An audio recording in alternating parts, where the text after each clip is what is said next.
Bem-vindo, bem-vinda, eu sou o Daniel e esse é o Papo Católico. Hoje nós vamos responder a um dos vídeos de um neo-ateu chamado Antônio Miranda, que deveria ser chamado Antônio Eurico Miranda, pelas coisas que ele faz e pelo jeito não ético de ler a palavra de Deus, vamos dizer assim no mínimo. Ele critica a palavra de Deus a partir de uma leitura fundamentalista e literal que ele mesmo dá à palavra de Deus. Eu não sou teólogo, mas tenho pós em teologia moral e sei o pouquinho e o suficiente para saber que eu não sei nada. O problema do Antônio Miranda é que ele não é formado em teologia, é um ateu, e ele quer negar a existência de Deus negando a Sagrada Escritura. Mas não é negando a Sagrada Escritura, é negando a interpretação literal e fundamentalista que algumas igrejas neopentecostais e pessoas, infelizmente, que não têm estudo bíblico, no sentido bíblico, cultural mesmo, dão a palavra de Deus. Mas Antônio Miranda acha que descobriu o cálice sagrado. Ele é o cara que depois de 2025 anos encontrou falhas na Sagrada Escritura que ninguém tinha visto antes. Parabéns! Muito bem, Antônio Miranda. Você descobriu que há uma desordem ali no Gênesis, né? No sentido da criação da luz e das coisas, né? Muito bem, parabéns, você é sensacional. Desculpa o palavrão, você é foda. Mas, Daniel, então se o cara tem uma leitura fundamentalista, por que você vai responder o vídeo? Eu vou responder o vídeo não porque eu estou preocupado com o Antônio Miranda, que provavelmente ele não vai mudar de opinião, mas porque eu estou preocupado com 1/3 dos brasileiros que são analfabetos funcionais.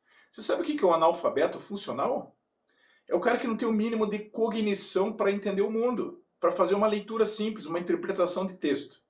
Se essa pessoa não consegue, às vezes, nem escrever o nome, como é que essa pessoa vai estar preparada para que um tipo de um absurdo, de uma teologia reversa, que talvez seria uma teologia mais correta, porque ninguém sério em teologia faz uma leitura literal da Sagrada Escritura, principalmente de alguns livros, né, como é o Gênesis.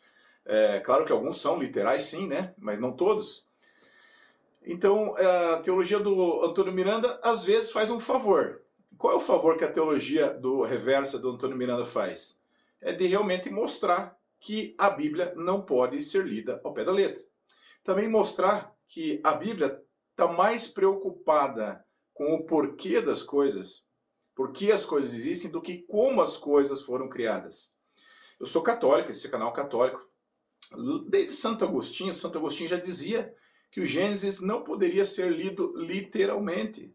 Ou seja, quando nós lemos o Gênesis, nós estamos preocupados com o ensino teológico do Gênesis, não com o ensino científico do Gênesis. O Antônio Miranda também presta um favor quando ele combate o criacionismo. Eu não sou criacionista, respeito quem seja, né? Mas eu não sou.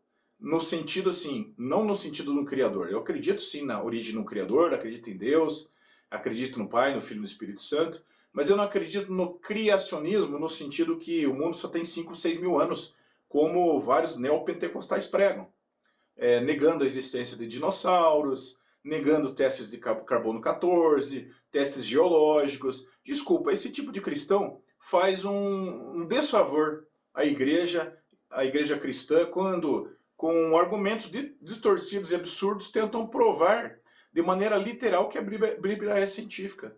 O conhecimento científico, na época, não era tão avançado como é hoje. Mas vamos lá. Vamos começar a reagir os vídeos aqui do Antônio Eurico Miranda. Espero que você consiga escutar aí, tá bom? Vamos lá.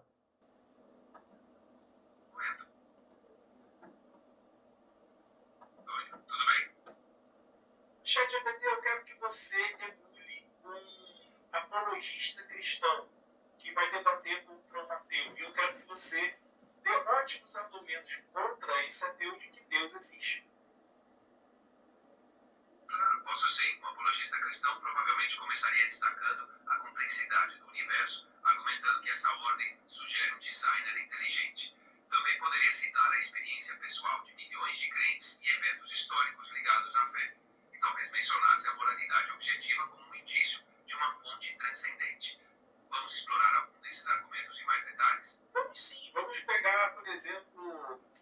complexidade do universo, né, o design inteligente, junto com essa questão de que você disse sobre a moral objetiva. Então, se existe um designer inteligente por trás do universo, eu creio que ele não faria um mundo onde existe dor e sofrimento desnecessário e algo como cadeia alimentar, onde um ser vivo tem que se alimentar do outro. Claro, posso sim. Um apologista cristão provavelmente começaria destacando a complexidade do universo, argumentando que essa ordem sugere um designer inteligente. Também poderia citar a experiência pessoal de milhões de crentes e eventos históricos ligados à fé, e talvez mencionasse a moralidade objetiva como um indício de uma fonte transcendente. Vamos explorar algum desses argumentos em mais detalhes? Vamos sim, vamos pegar, por exemplo, a complexidade do universo, né, o design inteligente, junto com essa questão de que você disse sobre a moral objetiva. Então, se existe um designer inteligente por trás do universo, eu creio que ele não faria um mundo onde existe dor e sofrimento desnecessário e algo como cadeia alimentar, onde um ser vivo tem que se alimentar do outro, disputar recursos finitos e assim provocar um mal desnecessário. Não pode um ser perfeito, supremamente bom, perfeitíssimo, criar um mundo assim. Vamos parar um pouquinho antes da resposta da inteligência artificial, que você vai ver que em nenhum momento vai citar a doutrina de pecado original, que é diferente de pecado. Diferente da doutrina que você vê em qualquer igreja cristã sobre pecado.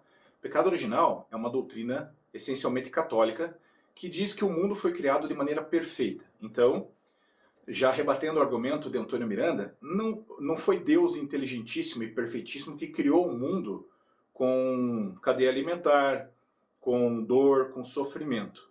O livro de sabedoria, um livro católico, escrito no exílio, em grego, diz assim: Deus não é autor da morte e o sofrimento dos vivos não lhe causa alegria alguma. Então, esse livro do exílio já tinha uma visão do Deus que se aproxima mais com o Deus revelado em Jesus Cristo, de um Deus amoroso, inacessível ao mal, certo? Então, Deus não criou o mundo, foi a queda do homem pela própria liberdade do homem por tentação de um anjo caído que se tornou assim. Eu gosto de dizer, e para você observar, que o mal é sempre uma negativa do bem. O mal não existe por si só. E segunda coisa, que o mundo é um mundo que é muito lindo com alguns pontos de imperfeição. Né? O que eu vou... Lindo não no sentido... Também no sentido visual, plástico, mas especialmente, vou dar um exemplo. A maior parte dos seres humanos nascem sem doença. Alguns, e isso é exceção, nascem com doença. Claro, eu não sou bobo, eu também acredito na genética, eu acredito que as doenças são passadas geneticamente e que provavelmente, e às vezes e quase sempre, as doenças são recessivas e que por isso nem sempre elas aparecem. Mas o mundo, que eu quero dizer é o seguinte, é um mundo bonito, onde faltam algumas peças, não ao contrário. E isso mostra que originalmente o plano de Deus era outro. Quando nós rezamos assim na terra como no céu, venha a nós o vosso reino, a gente está pedindo uma restauração inicial do reino pretendido por Deus. Então não dá para dizer que Deus criou um mundo imperfeito, que ele não criou. Isso é consequência do pecado original. Vamos continuar. Como é que você explica que Deus ele permite que um animal fique preso, por exemplo, numa floresta, pegando fogo, agonizando com queimaduras e morrendo após dias de infecção? Como é que você explica algo assim, se o universo tem um design inteligente e se ele tem a moral objetiva? Aqui o Antônio Eurico Miranda, ele sugere que Deus devia ser um mágico. Que se as pessoas fossem se queimar, Deus imediatamente abrisse o céu e fizesse cair água ali. Se as pessoas fossem cair no buraco, imediatamente Deus fechasse o buraco. Se as pessoas fossem passar por uma inundação, uma catástrofe natural, que Deus arrebatasse todo mundo. Ele sugere que Deus, de uma maneira poética, fizesse aparecer um jantar para o leão faminto. E esse tipo de Deus mágico é o Deus que eu também não acredito. E qual é o problema? Seria se Deus agisse assim. Primeiro, não haveria necessidade da fé para a salvação. Vamos deixar esse ponto que é complexo de explicar. Segundo, Deus precisa de um pano de normalidade para mostrar a sua existência, os milagres. Os milagres só acontecem porque eles são exceção à regra. Eles não são a regra. Milagre no sentido católico, sem explicação científica, permanente,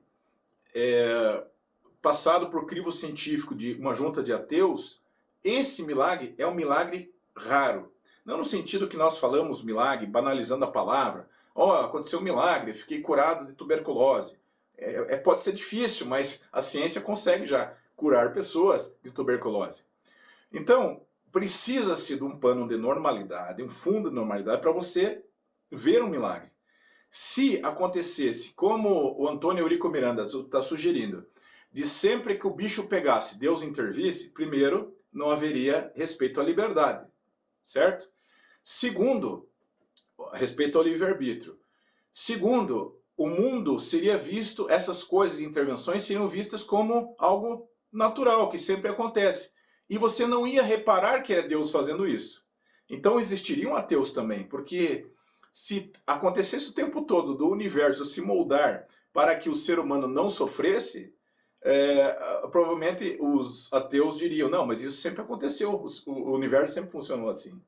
Então, de novo, se um cristão fosse levar uma punhalada e Deus sempre mudasse a essência das coisas, Deus não estaria permitindo que a pessoa que agrediu o cristão colhesse os frutos da sua liberdade, e o cristão também.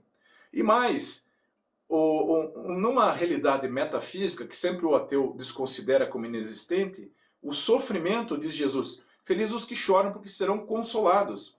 Ele também diz assim que os que sofrem com ele reinarão com ele. A Bíblia diz, não estranhei quando o sofrimento acontece com vocês. Vocês são chamados não somente a crer em Cristo, mas por ele sofrer. A Bíblia diz, no mundo haverei de ter tribulações, coragem, eu venci o mundo. O sofrimento vem essencialmente pelo pecado original, pela liberdade do homem e por consequências naturais. Coisas da natureza, que não são nem de Deus nem do diabo, são coisas naturais, né? Mas consequências também do pecado original. Vamos seguir. Essa é uma questão complexa. Um apologista cristão poderia responder que o sofrimento é uma consequência do livre-arbítrio e da queda humana, não diretamente do design divino. A dor poderia ser vista como um meio de aprendizado ou um mistério que não compreendemos totalmente. Ele também pode... A ideia seria que, apesar do sofrimento, existe um propósito maior que talvez não consigamos ver. A existência de dor pode ser vista como um desafio para o livre-arbítrio e o crescimento moral. Vamos parar aqui. O cara é bem debochadinho, né? Mistério, né? Tem coisa que esse cidadão também não consegue responder. Ele bate num dos pontos mais difíceis realmente de entender teológico, que é a teodiceia. A possibilidade da existência do mal com a existência de Deus, que na minha opinião é completamente possível.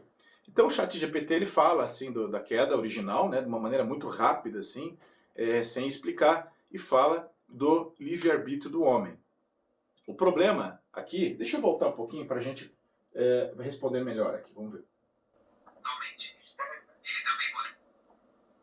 A ideia seria que, apesar do sofrimento, existe um propósito maior que talvez não consigamos ver. Existe um propósito maior que nós não conseguimos ver. O ex-ateu inteligentíssimo C.S. Lewis, cujo livro converteu o Dr. Francis Collins, diretor do Projeto Genoma, também ex-ateu, ele diz que o sofrimento é um megafone de Deus. Agora presta bem atenção para não entender esse conceito errado. Deus não é autor do mal e a perdição dos vivos não lhe dá alegria alguma. Tanto é que Santo Anselmo fala de dois tipos de permissão de Deus. Um tipo que Deus permite e quer, outro tipo que Deus permite e não quer, mas ele permite acontecer para um bem maior. O sofrimento se enquadra nesse segundo item.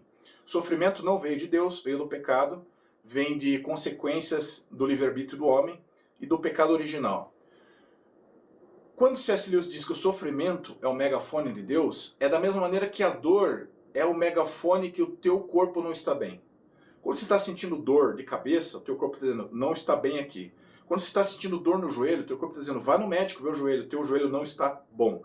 Quando a gente sente alguma dor física ou existencial, a nossa alma pode estar dizendo, eu preciso resolver isso, tem alguma coisa que não está bem. Que é o que Santo Agostinho dizia, ninguém descansa, o coração não está descansado, enquanto não repousa, enquanto não encontra o coração de Deus.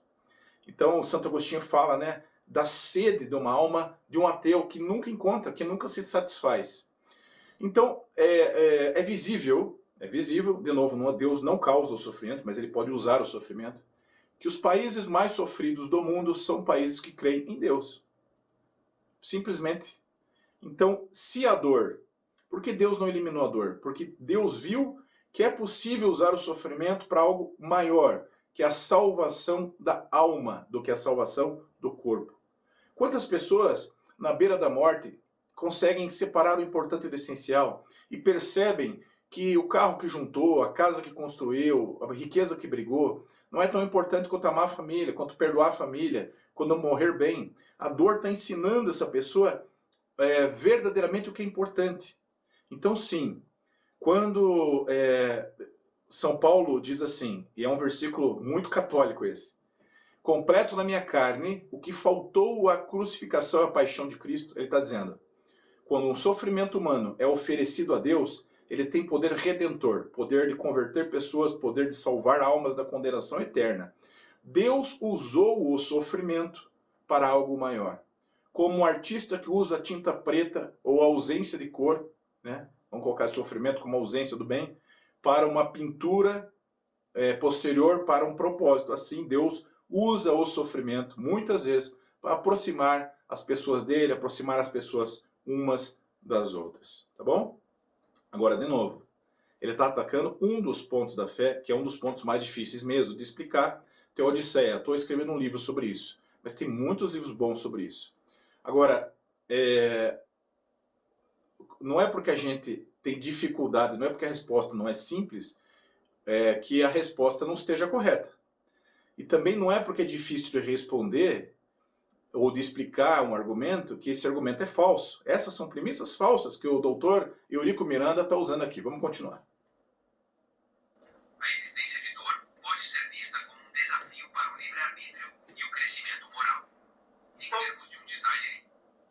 Então, deixa eu te fazer uma pergunta. Como que a gente pode explicar quando é o próprio Deus que é o agente do mal? Por exemplo, na Bíblia, Deus manda matar crianças recém-nascidas e animais inocentes. Deus manda isso quando ele próprio não vai lá e mata bebês, como ele matou o bebê de Davi, Betseba, e torturou esse bebê por 7 dias. E como que pode esse Deus ele ter criado o próprio mal, né? Como diz Isaías 45:7, e esse mal ele já existia, por exemplo, antes do pecado do homem, esse mal já existia lá no Jardim do Éden, pois existia a árvore do conhecimento do que é bom e do que é mal.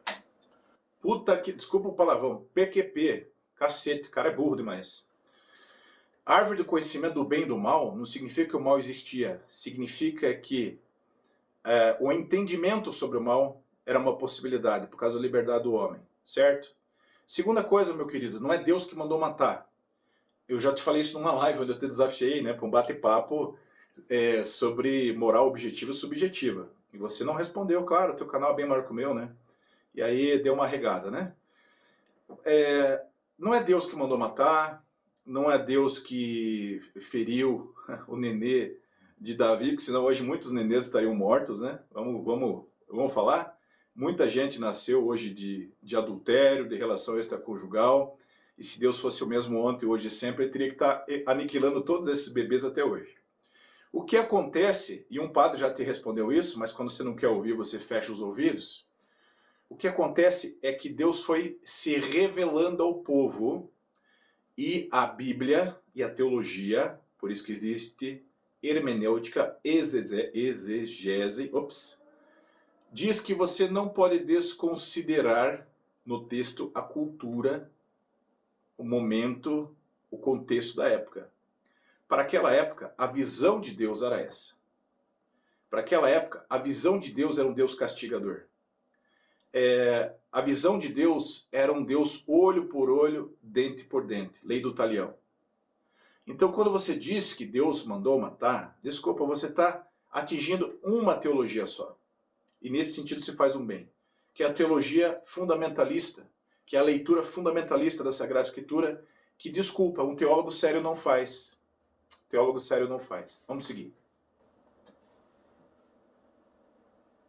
Um apologista poderia argumentar que a existência do mal e do sofrimento serve a um propósito maior que talvez não compreendamos completamente. A ideia de livre-arbítrio é central nesse tipo de argumento. Para que o livre-arbítrio exista, deve haver a possibilidade de escolher entre o bem e o mal.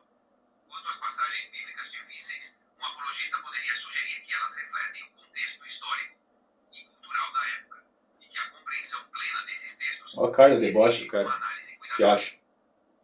E como que você explica, por exemplo, já que existe o livre-arbítrio, que Deus ele cria o vaso de desonra e o vaso de honra, e que antes, por exemplo, das crianças nascerem, elas já tinham tido ali o seu destino predestinado? Cara, o cara é um jegue, velho. Destino predestinado, é calvinismo, cara. Não tem nada a ver com catolicismo. Você está atacando apenas uma vertente teológica.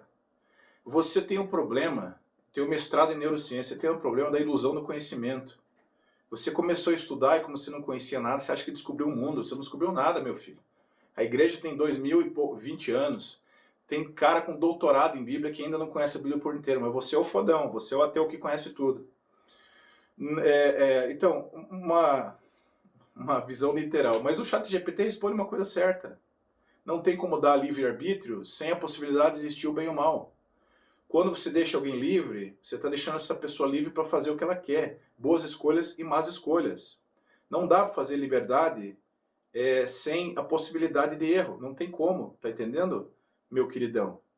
É muito mais fácil para Deus estar com o coração ferido, com gente o negando, gente o xingando, gente sem seguir os seus mandamentos, gente matando, gente assassinando, gente roubando. Era muito mais fácil para Deus fazer um mundo onde a liberdade não existisse, onde ele programasse todo mundo como um robozinho para servir a ele eternamente. Agora, qual é o grande problema da não liberdade? O problema da não liberdade é que quando não existe liberdade, não existe amor verdadeiro. E Deus quis ter um amor verdadeiro com as suas criaturas. Deus quis que quando a pessoa o buscasse, ela está buscando verdadeiramente porque ela quer. E um relacionamento verdadeiro só começa com a liberdade. Deus quis pagar o preço. Deus viu que isso era bom. Por quê, meu filho? Com profundidade, eu não sei explicar, porque se eu soubesse, a gente não estava falando Deus cristão. Se entrasse tudo na minha cabecinha humana, esse não seria Deus. Se Deus fizer e eu tiver todas as respostas com profundidade, esse não é o Deus bíblico, não é o Deus cristão. Vamos continuar. Como diz Paulo em Romanos 8 e Romanos 9, como que pode ter livre-arbítrio se tem ali um olheiro fazendo um vaso preparado para a perdição? Como ele diz em Deuteronômio 32, 39, por exemplo, que ele quem mata, ele quem fere, ele quem faz viver e ele quem cura. Como que pode existir livre-arbítrio se Deus está no comando de todas as coisas? Se ele prepara inclusive o ímpio para o dia da perdição? Eu nem vou responder que isso aqui é predestinação, é uma leitura errada que ele está fazendo da Sagrada Escritura. E, desculpa, é algo que se está atacando, e bem atacado, quando o cara acredita em predestinação, mas não é o caso da maior parte das igrejas cristãs. Não vou perder tempo aqui, tá? Um apologista poderia argumentar que a ideia de vasos de honra e desonra é uma metáfora para ilustrar a soberania de Deus E é mesmo. o propósito divino na criação. É uma metáfora A mesmo. tensão entre soberania e livre-arbítrio é um mistério teológico, onde ambos coexistem de maneira que nossa compreensão limitada pode não captar completamente. Quanto à predestinação, muitos teólogos defendem que ela não elimina a responsabilidade humana, mas que ambas as ideias operam em uma dimensão que transcende nosso entendimento. Mas você fala. Não dá para ser predestinado e ter livre-arbítrio ao mesmo tempo. Até eu vou discordar da IA. Né? Se não importa o que você faça, você vai ser condenado ou salvo, não há liberdade. Eu não vejo como juntar essas duas coisas. Embora alguém tente juntar, tá? Não vejo. Vamos continuar. Que Deus ele permite o mal, mas na Bíblia ele pratica o mal. É ele quem matou as crianças no dilúvio, ele quem matou as crianças em Sodoma e Gomorra, ele que mandou, por exemplo, fez genocídio, né? Como os povos da terra de Canaã que os israelitas conquistassem. Ele que ordenou, por exemplo, o massacre dos amalequitas ali em 1 Samuel 15, do 1 ao 3. Então, assim como pode um Deus do bem, que é o sumo bem, aí não tem uma contradição lógica quando ele manda, quando ele ordena. É lógico que existe uma contradição lógica, porque não é Deus que ordena, né? O contexto da época. E quando Deus, em última instância, quando Deus castiga, ele castiga até por amor, sabe? É quando um pai já não tem o que fazer mais, aí em última instância ele pega o filho pela orelha, mas não porque é o mal do filho. Mas veja, até nos casos onde a gente pode ter, que são os mínimos, uma interpretação literal, Deus faz um convite a arrependimento. Deus coloca profetas pedindo que o povo mude de ideia. Deus avisa pelos profetas, se não se converterdes, perecereis do mesmo modo. Como Jesus fala no Novo Testamento, quando cai a torre de Siloé. Vocês pensam que eles eram mais culpados que vós? Não, vos digo que não. Que se vocês não se converterem, perecerão do mesmo modo. Quando Jesus chora sobre Jerusalém, que foi destruída ali no ano de 70, ele já sabia que ela ia ser destruída, mas isso não quer dizer predestinação, significa onisciência divina. E Jesus tentou evitar isso, como? Convidando as pessoas a segui-lo, a conversão. Mas ele chorou porque ele percebeu que isso ia acontecer. Não porque estava predestinado, mas porque as pessoas escolheriam o caminho que levasse a esse fim. Tá entendendo? Vamos seguir. O massacre de crianças, bebês recém-nascidos e animais, isso não seria uma contradição lógica? Um ser que é todo bem comandar algo que é horrendo, absurdo, que é maldoso, que é cruel. Se fosse diretamente, seria. Isso é compatível. Essa questão é um dos maiores desafios teológicos. Um apologista cristão poderia argumentar que os atos descritos refletem o contexto histórico-cultural e os métodos de Deus para cumprir propósitos específicos. A visão de justiça divina pode ser diferente da humana, e esses relatos devem ser interpretados à luz do plano maior de Deus, que transcende nosso entendimento. Mas como que pode ser o contexto da época se Deus é o sumo bem, ChatGPT? É isso que eu estou te perguntando. Se ele é o sumo bem, como que o sumo bem pode se render ao contexto da época e praticar o mal? Cara, tu é burro pra cacete, hein? Você é burro pra cacete. Você é tão burro que parece inteligente. Não é Deus que se rendeu ao contexto da época, o idiota. É o contexto da época que interpretou errado Deus. Não é Deus que mudou durante as épocas, o anta. Foi na época que as pessoas tinham essa visão de Deus. Então a resposta aqui do ChatGPT é exatamente o que eu penso. Era uma interpretação de como Deus era na época. Deus foi pedagógico e Deus foi aos poucos se revelando. Para um povo que estava saindo do politeísmo e estava sendo educado no monoteísmo. Você sabe que isso é uma pedagogia com criança. Você não pega uma criança recém-nascida e leva ela para o mestrado. Isso é uma pedagogia. Deus tem uma pedagogia de ensino com o seu povo. Nem o mal deveria existir. Como isso é possível?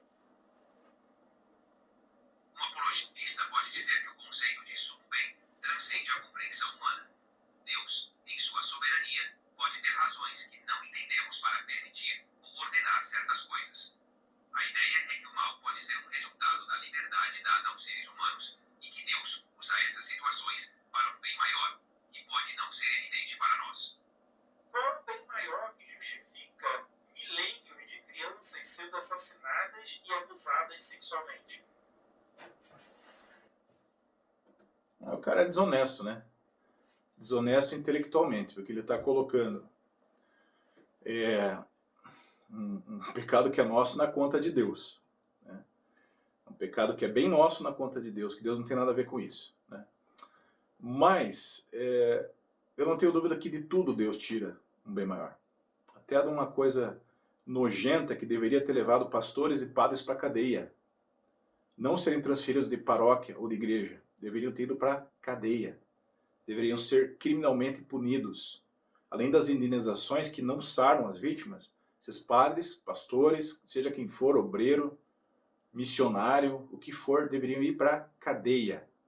Se a igreja parasse de varrer isso para baixo do tapete, os problemas não tinham aumentado. Até disso Deus pode tirar um bem. Qual bem? Fazer com que, a partir do sofrimento, as pessoas procurem algo maior. E, de novo, se eu entendesse tudo, eu era Deus, você era Deus. Só que eu sei me colocar no meu lugar, você não sabe. Você é um cara arrogante. Tão arrogante e tão prepotente que chama 9 pessoas para ficar malhando juntos, um senhorzinho simples de uma igreja pentecostal de esquina, que tem uma boa vontade, um excelente coração, mas uma péssima formação. E vocês ficam detonando o cara, fazendo um espetáculo equivalente e equiparado ao que as igrejas, às vezes, neopentecostais pequenininhas fazem, aqueles rodopios, pessoas se fingindo endemoniada. Desculpa, meu irmão, o espetáculo é o mesmo.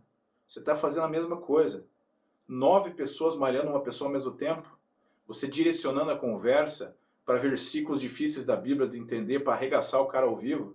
Você acha que isso, no mínimo, é ético? Você acha que, no mínimo, isso é um respeito humano? Então, sim, eu acredito que Deus tira o bem para todos aqueles que o seguem.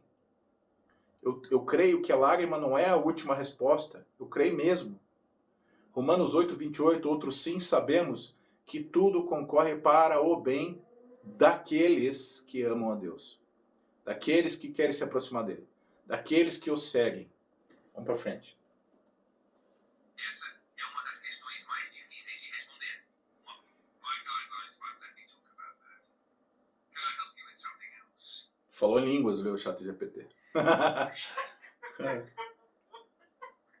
Quando você deixa de repetir um Deus de amor, que é do bem, que é perfeitíssimo, fazer o mal, ele, por exemplo, assim, ele ensina a escravizar pessoas. Você acha que escravizar pessoas é certo ou errado? Como uma inteligência artificial, não tenho crenças ou opiniões, mas do ponto de vista moral contemporâneo, a escravidão é amplamente considerada errada. Muitas tradições religiosas, incluindo o cristianismo, interpretam textos antigos à luz do contexto histórico. Hoje, muitos cristãos entendem que princípios de amor e justiça se opõem à escravidão. Então, se é o... Bom, aqui o senhor Antônio Eurico Miranda se contradiz, porque num trecho que eu debato com ele, mandando superchat, ele diz que a moral é subjetiva. Ele defende isso. E eu digo, é subjetiva em alguns casos e objetiva em outros. E ele diz não, que é sempre subjetiva. Se a moral é subjetiva, doutor Antônio Eurico Miranda, como é que você está dizendo que é errado ter escravo? Com base no quê que você está dizendo? Com base na sua descoberta, com base na modernidade? Mas eu posso dizer, não, é subjetivo.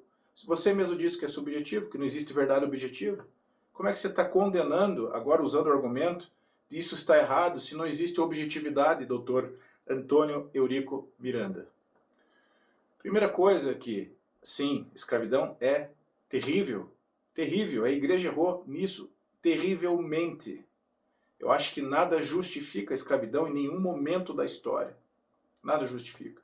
Mas algumas coisas explicam e amenizam, que realmente são o contexto histórico da época, o que as pessoas entendiam. Também a escravidão lá na Bíblia não é a mesma escravidão que aconteceu no Brasil. Existem semelhanças, mas existem grandes diferenças. A escravidão no Brasil ela foi racial.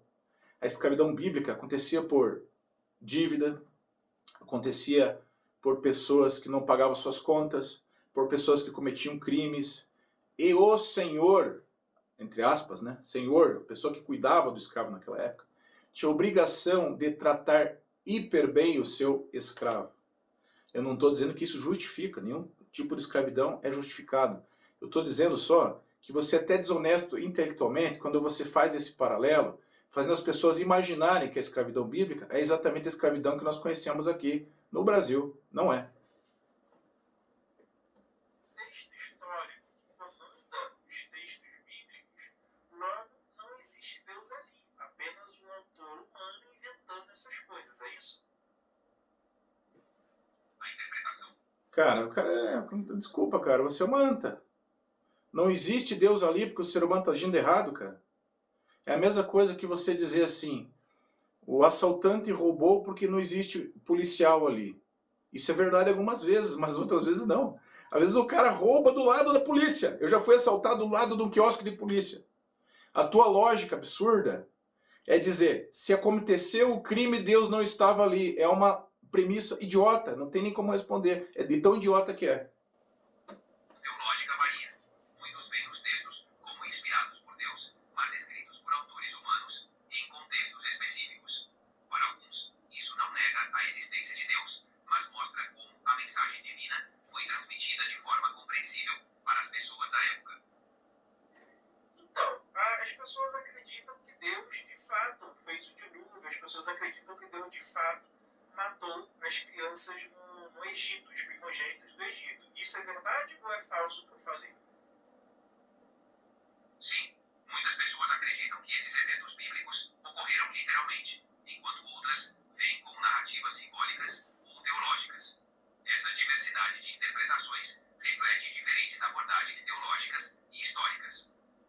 Supondo, no caso dessas pessoas que acreditam que foi literal. Aqui o doutor Antônio Eurico Miranda entra em campo, porque quando a resposta não agrada a ele, ele direciona a conversa para aquilo que lhe agrada, né, doutor Eurico Miranda? Aí é o começo do meu vídeo.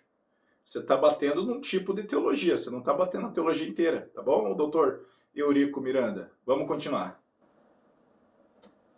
Como pode um Deus de amor supremamente bom matar os primogênitos do Egito? E se você falar que é para um bem maior, que bem maior justifica matança de crianças? Para quem interpreta esses eventos literalmente, a resposta frequentemente envolve o conceito de justiça divina e um plano maior, que transcende a compreensão humana. A ideia seria que, mesmo em situações difíceis, existe um propósito que não conseguimos ver. Claro, essa explicação não é satisfatória para todos, especialmente diante do sofrimento de inocentes. Bom, o ChatGPT, eu vou fazer um parênteses, tá? E não tire de contexto, senão eu vou te processar se você fazer esse recorte. Eu não acredito que Deus mandou fazer, certo? Mas uma explicação plausível, se fosse ele, qual é o bem maior que poderia sair disso? Bem, segundo a Sagrada Escritura, se isso fosse literal, o povo escolhido foi salvo. Se o povo escolhido não fosse salvo, o faraó só liberou depois das pragas do Egito, que eu acho que foram uma sequência de fatos naturais. Tem uma teoria, né, que diz que um fato natural foi levando a outro, ok? Eu acho que é um milagre de Deus, porque na hora certa, mesmo usando uma coisa natural, as pessoas estavam no lugar certo na hora certa. Mas vamos dizer assim que fosse Deus. O povo hebreu foi salvo porque o faraó soltou eles, imaginando que as pragas vinham diretamente de Deus. E não vamos entrar aqui na questão se foi ou não. Qual é o bem maior? O povo foi salvo, houveram os patriarcas, houve uma descendência, veio o Salvador. Aí, meu amigo, se a Bíblia é verdade, eu acredito que ela é, Jesus, a linhagem de Jesus não teria acontecido se Deus não intervisse dessa maneira. Esse é o maior bem, as pessoas iam todas para o inferno. E Deus se fez homem, o Verbo se fez homem, para pagar uma conta que era nossa, não era dele, porque Deus é inacessível ao mal. Era uma conta que o homem, o primeiro homem representado por Adão e Eva, não literalmente Adão e Eva, mas representado por eles, tinha pecado e devia. Havia um documento que pesava contra nós, Colossenses capítulo 3. E só Deus se fazendo homem e se entregando livremente no nosso lugar, como diz a Santa Missa, se entregou livremente à paixão, abriu os braços. Esse seria um bem inimaginável, porque toda a criação ia para o inferno. Ou todo homem, né? Não toda a criação. Todos os homens iam para o inferno. Não tinham mais acesso ao céu. Então está aí um bem visível dessa situação. Vamos seguir. Isso, e como que a gente justifica o sofrimento desnecessário? Por exemplo, assim, crianças que são mortas no ventre da mãe. Como que a gente explica isso? Pelo sistema imunológico da mãe atacar essa criança. Como que pode um designer inteligente, um Deus de amor, criar um sistema desse? Já dissemos, Deus não criou um sistema desse. Deus criou as coisas perfeitas. O pecado original maculou a criação. Então não é Deus quem fez, consequência do homem que maculou a criação. Então é isso, né? O que dizer de pessoas que cometem essa atrocidade? Dizer que são assassinos. Dizer que são dignos de misericórdia, mas também dignos da justiça divina. É isso que nós temos para dizer. Essa é uma questão muito sensível. Alguns teólogos sugerem que fenômenos como esses são parte das complexidades do mundo natural. Outros veem como resultado do livre-arbítrio e das imperfeições introduzidas pela queda. Opa, calma. Como que pode ter livre-arbítrio no sistema imunológico da mãe matando a própria criança? Você é burro pra cacete, né? Ele falou ou, não falou e. Ele falou ou, consequências do pecado original.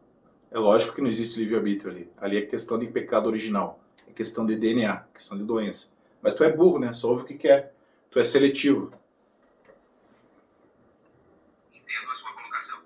O conceito de livre-arbítrio se aplica mais às ações humanas. Em relação a fenômenos naturais, a explicação geralmente envolve a complexidade da criação e as leis da natureza. Muitos teólogos admitem que essas questões são difíceis de compreender plenamente. Então, no caso do naturalismo, o mundo natural, o ateísmo, tem um account, ele lida melhor com esse cenário de mundo do que o teísmo. Seria isso? Depende da perspectiva. Para alguns, o naturalismo oferece explicações baseadas em processos naturais, enquanto o teísmo busca um sentido mais profundo ou transcendente. Cada abordagem tem suas formas de lidar com as questões da existência. Ambas têm pontos fortes e desafios em explicar o sofrimento e a complexidade do mundo. O ateísmo lida muito melhor, sim. O ateísmo lida muito melhor. Não tem nada, você vai morrer, é assim mesmo, é uma merda esse mundo. Tudo isso é natural, não existe chance de mudar no futuro. Sim, vocês lidam super bem com a dor e o sofrimento. Pelo menos a crença cristã, na metafísica, a gente crê que um dia a lágrima vai cessar. A gente crê que 50, 100 anos, 120 anos, é uma gota de sofrimento num mar de bondade e de misericórdia que nós vamos passar depois. Realmente o ateísmo lida melhor mesmo. Entendi. Você falou que Deus, ele é soberano e que Deus tem uma moral objetiva, certo? Isso é o que muitos teólogos cristãos defendem. Eles acreditam que Deus é soberano e que sua moral é a referência objetiva para o bem. Então, se Deus ele tem um comando de que apedrejar meninas que não são virgens no dia do casamento, ensina a escravizar pessoas, ensina que quem não guarda o sábado deve ser morto, e isso é um comando divino e faz parte da sua soberania, logo é objetivamente certo matar pessoas que não guardam o sábado, matar pessoas que não são virgens no dia do casamento, matar pessoas que não seguem a Deus e etc. Para muitos teólogos, essas leis refletem um contexto cultural e histórico em que É isso, o contexto cultural da época. O cara tem uma música com o mesmo acorde, fica sempre batendo esse acorde. Ah, mas Deus mandou, mas Deus mandou, mas Deus mandou, mas Deus mandou. Deus não mandou, filhão, é contexto cultural da época. E se você não está feliz com essa resposta, o problema é seu, é uma resposta válida.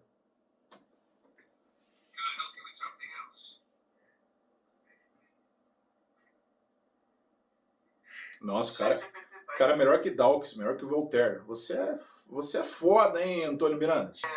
Vamos pensar aqui comigo. Se Deus, ele Desculpa os quer palavrão. o bem, se ele quer ajudar as pessoas, como que pode ele estar num local vendo uma criança sendo abusada e não fazer nada?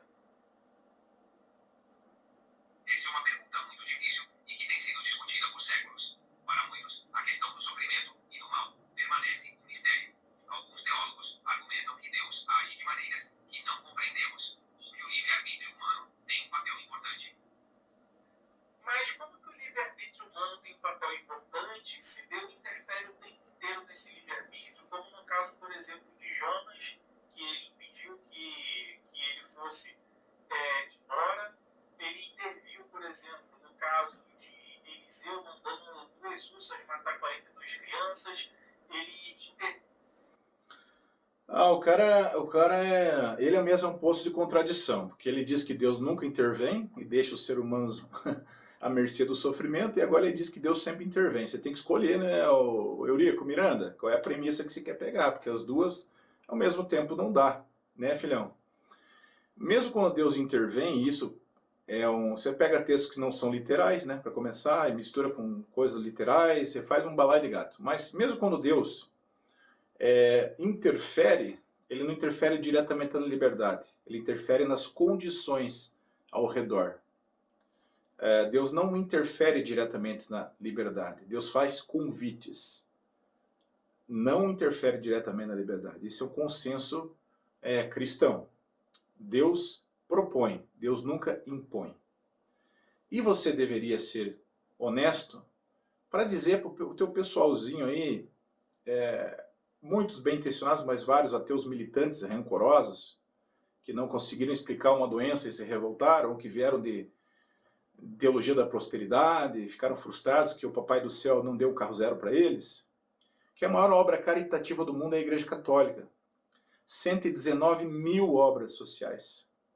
Se a Igreja Católica saísse da África, 70% dos asilos, leprosários, escolas e hospitais fechavam. Se a Igreja Católica, e sem falar nos evangélicos, saísse da Espanha, 40 bilhões de dólares deixariam de ser investidos anualmente em obra social.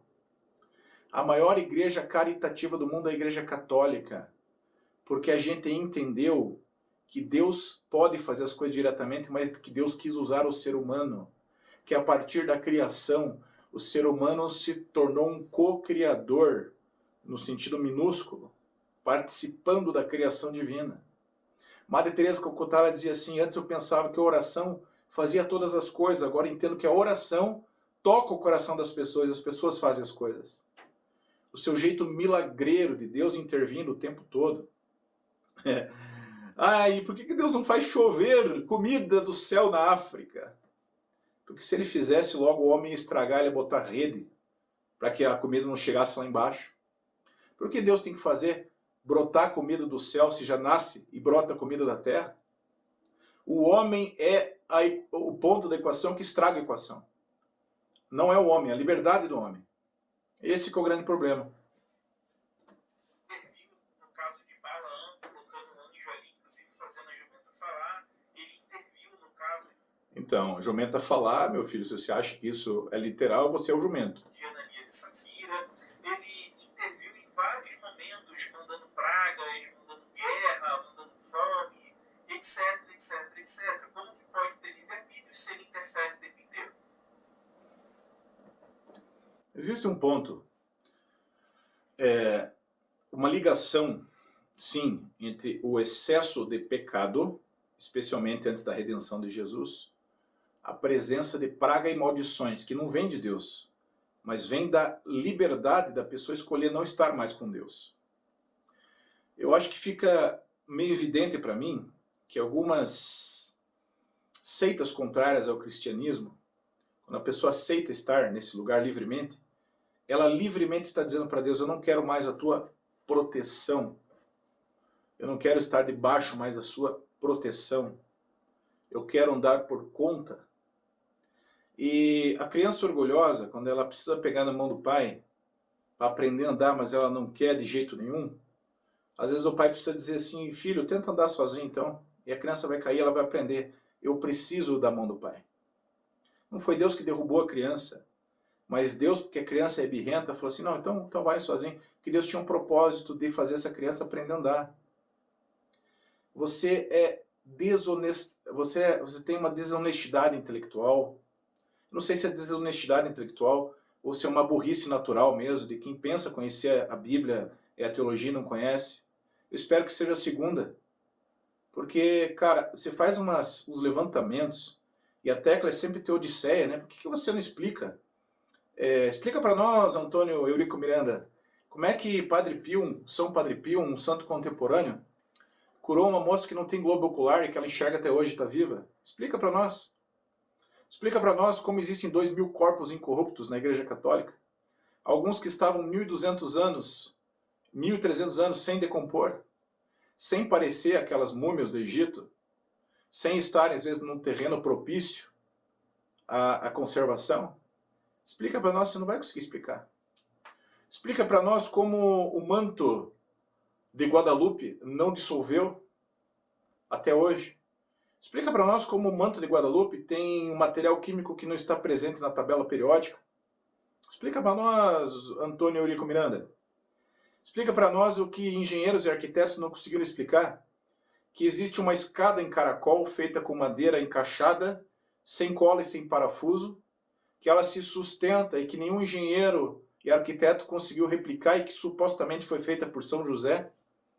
Explica para nós, você também não vai saber explicar.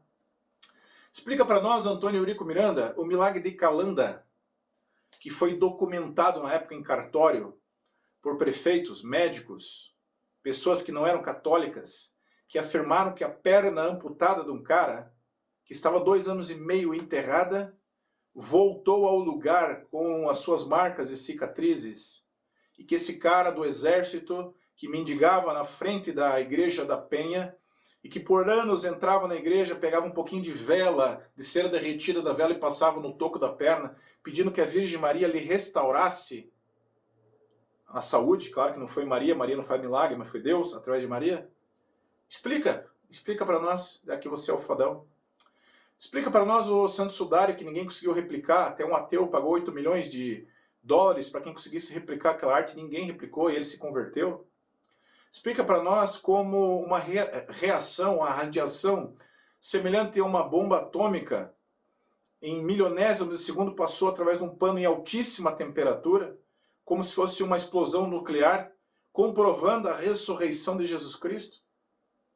Explica para nós, fodão, como ninguém achou o corpo de Jesus, sabendo que os discípulos já falavam na época que ele ia ressuscitar, e os judeus queriam enterrar essa história, por isso colocaram muita gente para vistoriar, para procurar o corpo. Também os romanos não queriam que essa história continuasse, colocaram um destacamento inteiro de soldados na frente do túmulo para que ninguém roubasse o corpo. Ah, você é fodão, cara, explica para nós. E aí eu vou dar essas risadinhas de deboche que você dá também, porque você é desrespeitoso, sabe? Desculpa, Richard Dawkins, que é muito mais ácido do que você, é muito mais respeitoso. Você vê um debate de Dawkins com o Lennox, um debate de altíssima qualidade, ele é um cara respeitoso, mas você é um cara que debocha. Você é um cara mal educado. Você é um cara que diz que acreditar em gnomo, na crença da panela de macarrão, é a mesma coisa que acreditar em Jesus. O problema com essa teoria desonesta tua é que não existem 2 bilhões de pessoas se prostrando diante de gnomo e dando a vida por gnomo, nem por um macarrão. Então você é desonesto. Não existe ninguém na vida dando a vida pelo coelhinho da Páscoa ou pelo Papai Noel. Você é desonesto intelectualmente e levando um monte de gente inculta, porque você se acha o fodão, você se acha o Voltaire, você se acha Nietzsche, você é o cara foda. E você não percebe que se você debater com um teólogo decente, você vai levar um pau, e por isso talvez você nem convide essas pessoas, sabe? Aí infelizmente colocam você diante de um cara emocionalmente desequilibrado, que é o Paulo Cogos. Infelizmente, com exceção do padre que você debateu, eu não vi você ainda debater com um cara de calibre. Essa é uma observação importante. Muitos teólogos debatem essa tensão entre soberania divina e livre-arbítrio. Alguns sugerem que Deus permite o livre-arbítrio na maioria das situações, mas intervém em momentos específicos para cumprir seus propósitos. É um tema complexo, com muitas interpretações.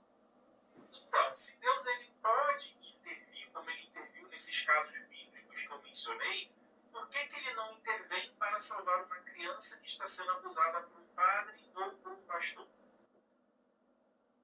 Essa realmente, eu tenho que admitir, é uma resposta difícil de dar. Eu não sei, eu já vi gente ficar curada automaticamente de câncer, com comprovação científica, ou pelo menos com a não negação científica, e imediatamente, e eu já vi gente que a gente orou e não aconteceu nada. Não sei. Eu sei que quando Deus faz as coisas, ele faz para um bem maior. Quando Deus não faz as coisas, ele faz também para um bem maior. E eu não sei todas as coisas. Se eu soubesse, de novo, esse Deus não era o cristão. Ele ordena as coisas, né? E às vezes com dor no coração, não tenha dúvida que Deus chora, que Deus se contrista com essa situação, não tenha dúvida alguma. E que o cristianismo também, nesse sentido, tem uma resposta melhor que o ateísmo, porque para nós um dia toda justiça será feita.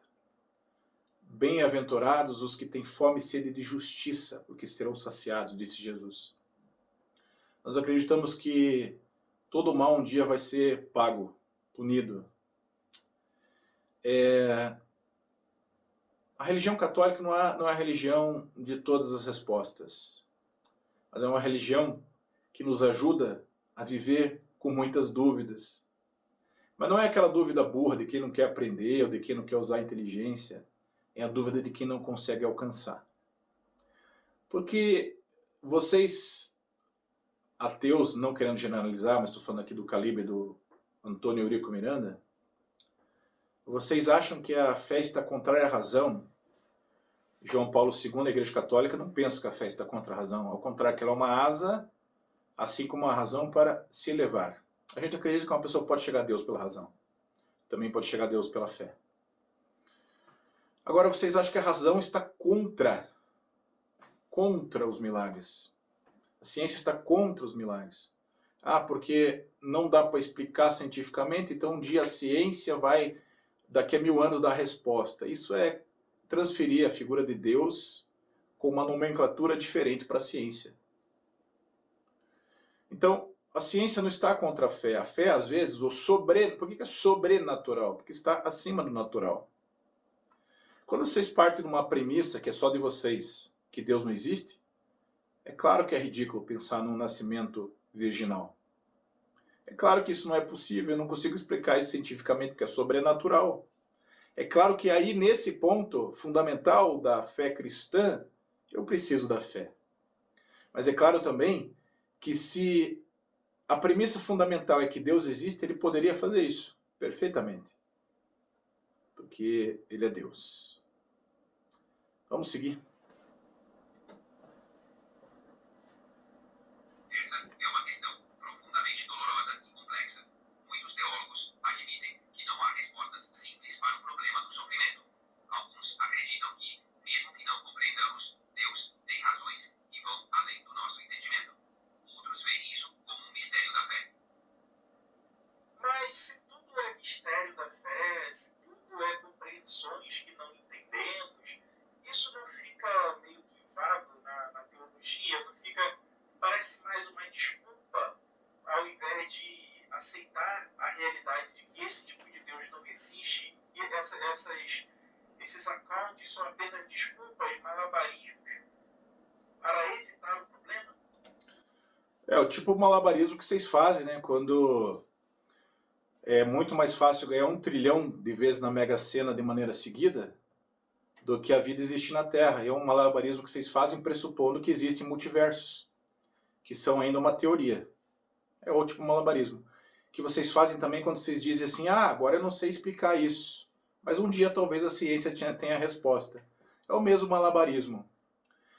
A ausência de lacunas não significa ausência de Deus. É uma premissa idiota tua também. Não é porque eu não consigo explicar que Deus não existe. Entende? Eu não sei se você consegue perceber o quanto idiota você dizer que não é porque a ciência não consiga explicar um fato, e tem muitos fatos que ela não explica, que a ciência não existe. É a mesma premissa idiota que você está usando. A mesma falta de razão que você está usando nesse argumento. Tenho 317 mil reais para investir hoje. Oh, beleza. Bom, pelo menos a gente tem uma trégua do Eurico Miranda aqui, né? Eita, vidão. Vamos pular. Entendo o seu ponto. Para alguns, essas explicações podem parecer evasivas. Outros veem como parte da fé. Envolve aceitar o desconhecido. É lógico que é parte da fé. Porque para nós, a metafísica faz parte. Mas eu queria uma explicação que não envolva metafísica. E se essa explicação não existisse? E se também fosse uma lacuna, essa explicação não existisse, isso só fosse possível explicar com elementos metafísicos.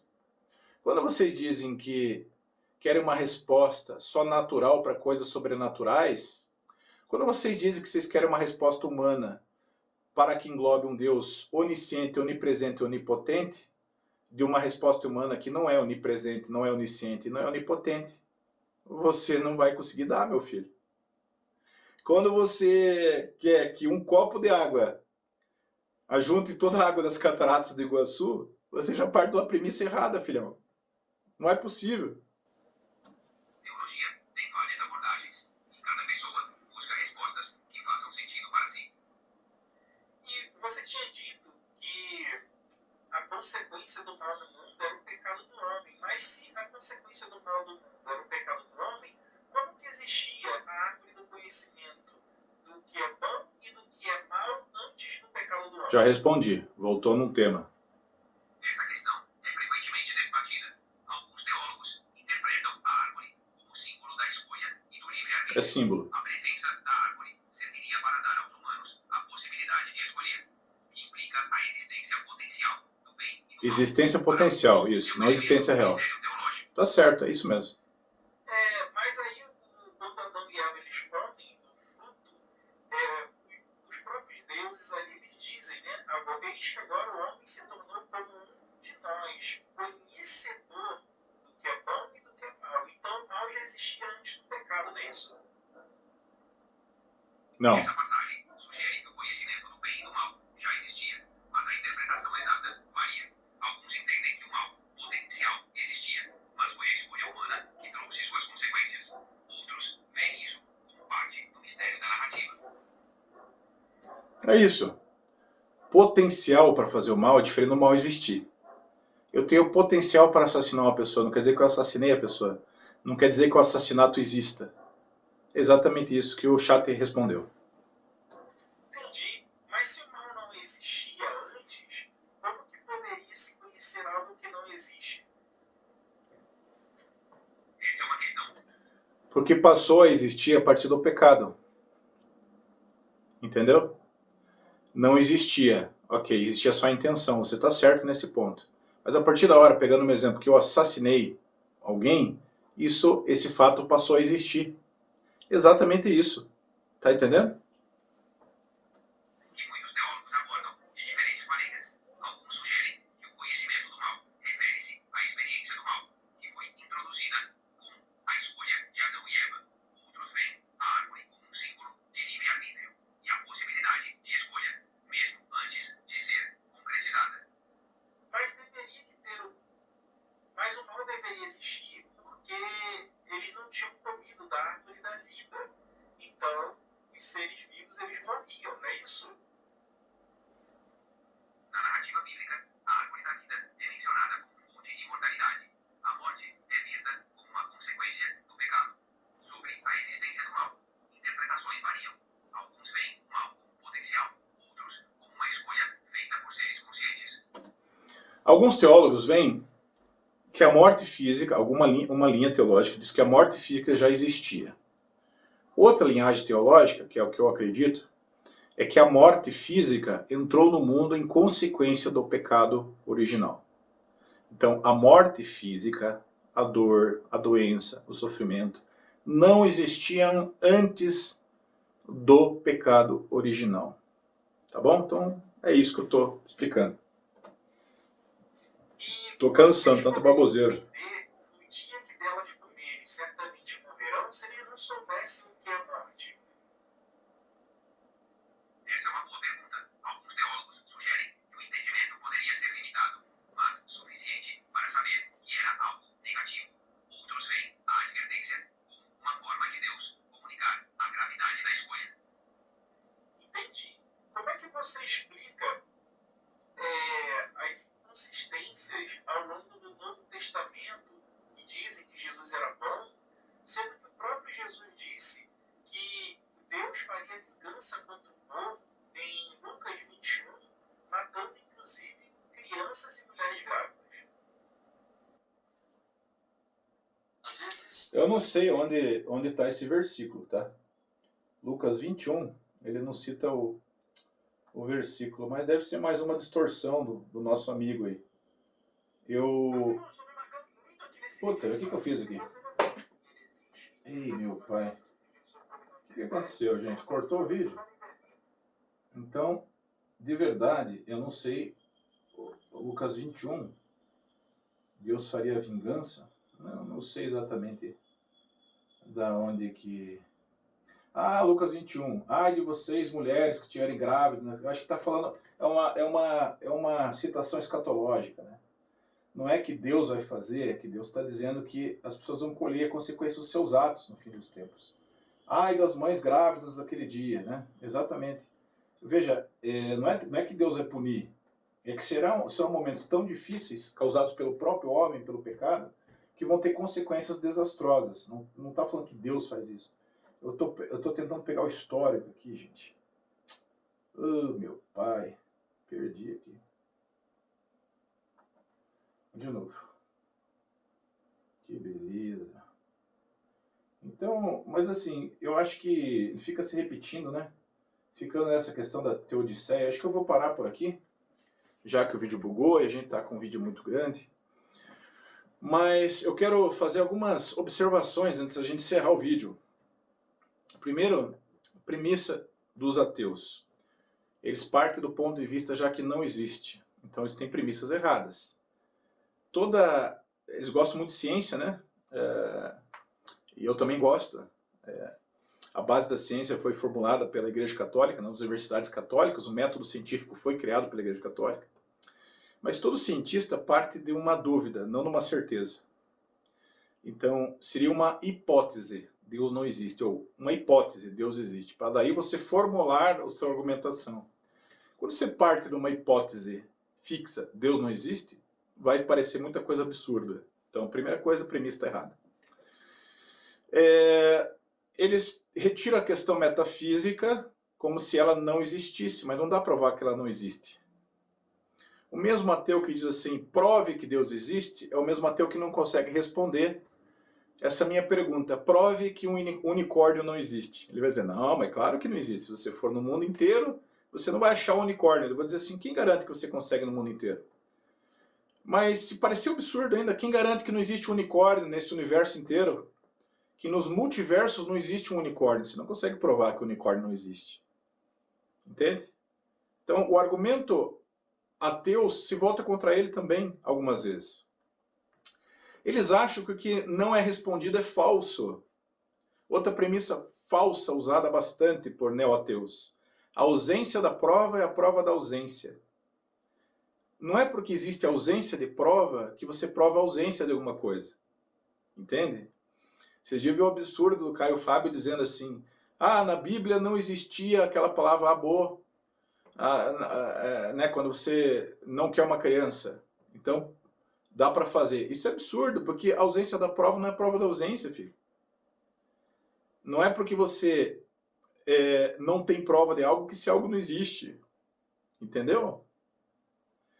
Eu não tenho prova que eu fui assaltado. Isso significa que o assaltante não existe? Não é assim. A premissa está errada. Outra coisa atacam a Bíblia, atacam a doutrina bíblica somente com aquilo que convém, mas aí desconsideram as respostas que a própria Bíblia usa do pós-vida. Então, peraí. O Antônio Eurico Miranda está tentando negar a Bíblia com versículos da Bíblia. Mas quando os versículos da Bíblia se voltam contra ele, aí ele desconsidera. Ele parte do pressuposto para atacar a Bíblia que aqueles versículos são reais e literais. Mas quando ele quer, e esses versículos são contra ele, daí eles não são reais e literais. É desonestidade. Eles acham absurdo milagres, porque a ciência explica tudo. Isso é falso. A ciência não explica tudo. Aliás, a ciência parte de alguns pressupostos que não podem ser provados na prática, mas por apenas teoria ou por matemática. Eles acham que a ciência está sobre a fé, quando a ciência não está sobre a fé. A fé, às vezes, está sobre a ciência, não está contra a ciência. Estar sobre uma coisa e estar contra outra. Eles não percebem que os ateístas e o ateísmo têm limites de resposta também. E que isso não necessariamente torna o ateísmo por isso falso. Ele fica dando aquela risadinha de deboche quando uma resposta é complexa, como se a ausência da resposta ou a dificuldade de responder tornasse o cristianismo ou aquele versículo bíblico falso. Agora, eu fiz várias provocações aqui sobre milagres e contemporâneos, para você também não usar o argumento que era da época, que era mitologia. Dei exemplos modernos. Milagre do Sol, me explica o Milagre do Sol de Fátima, Fodão? Onde acho que 50 ou 70 mil pessoas viram ao mesmo tempo em Fátima o sol dançar. Ateus, não ateus, repórteres, foi filmado, foi noticiado. Você vai dizer que a histeria coletiva de 70 mil pessoas ao mesmo tempo? Nossa, você é fodão, hein? Explica, você não vai saber explicar. E não é porque você não vai saber explicar que isso será suficiente para acabar com o teu ateísmo. Então não é porque a gente não sabe explicar tudo que isso acaba com o cristianismo. Considera suas perguntas a partir do mundo finito temporário, pressupondo que só existe essa vida, né? Então, e atacam só um ponto. Atacam só a questão do sofrimento. Por que você não me explica, Fodão, como o mundo é tão bonito, se ele veio de um acaso? O ex-ateu Chesterton diz assim: para o ateu, o universo é o lugar mais maravilhoso feito por ninguém. Sim, você pega um monte de tinta, joga para cima e cai uma pintura perfeita, bem feita, lindíssima. Sim, o acaso, o caos, gera um universo bonito. O acaso gerou um universo estudável, com leis, com lógica, com formulação física. Muito bem, me explica isso. Se você é o fodão do ateísmo, explica isso. Infelizmente o teu canal está grande porque ele gera polêmica. Infelizmente o teu canal está grande e faz um desserviço, porque a maior parte das pessoas são analfabetos funcionais. E infelizmente você não tem uma argumentação séria. Às vezes você faz um bom serviço até aos cristãos, combatendo a dinheirama na igreja, combatendo o fundamentalismo bíblico. Eu posso dizer assim que algumas vezes o seu canal, até o seu canal é salutar para a fé. Mas de maneira geral, o seu deboche, o seu jeito de humilhar pessoas ao vivo, o seu jeito sarcástico de comparar a crença de Jesus a gnomos, fadas ou a macarrão voante, panelas de macarrão, né, seita do macarrão voador, mostra que você é um cara que partiu provavelmente de uma ferida. Mostra que você emocionalmente já está pendendo para um lado. Isso eu sou neurocientista. Eu tenho uma formação em neuro. Mostra que que as suas decisões são fundamentadas com a razão, mas elas já partiram de um coração ferido, que talvez teve um mau exemplo, que talvez odeia a igreja. Você quer objetividade às vezes, mas você quer subjetividade em outras vezes. Você disse num momento que a gente bateu um papo, eu através do Superchat, que foi difícil, poucas letras, né? Que se duas pessoas concordam que elas podem ter um relacionamento aberto, que isso não faria mal nenhum, porque para você é subjetivo. Mas daí eu vou te falar, e se duas pessoas concordassem sobre outra coisa, isso não faria mal nenhum? Também sobre qualquer outra coisa, moralmente vista como errada pelos cristãos? Se é subjetivo e se não faz mal nenhum, por que você fica enchendo o saco de pessoas que se uniram e querem pensar dessa maneira? Então fica aqui o meu vídeo. Não é resposta, porque eu sei que Deus está é sobrenatural e eu não consigo alcançar todas as respostas. Mas é alguém que lamenta que você combata uma teologia que não existe, só existe na sua cabeça. Ou só existe em igreja de fundo e quintal. E lamento que você se filie e se fundamente numa parte que só lhe convém. E não debata temas muito mais sensíveis, que são muito mais difíceis de explicar por vocês do que pelos cristãos. Falei demais? Se inscreva no canal, deixe o seu joinha, o seu comentário e até a próxima. Abraço, Antônio Eurico Miranda. Tchau.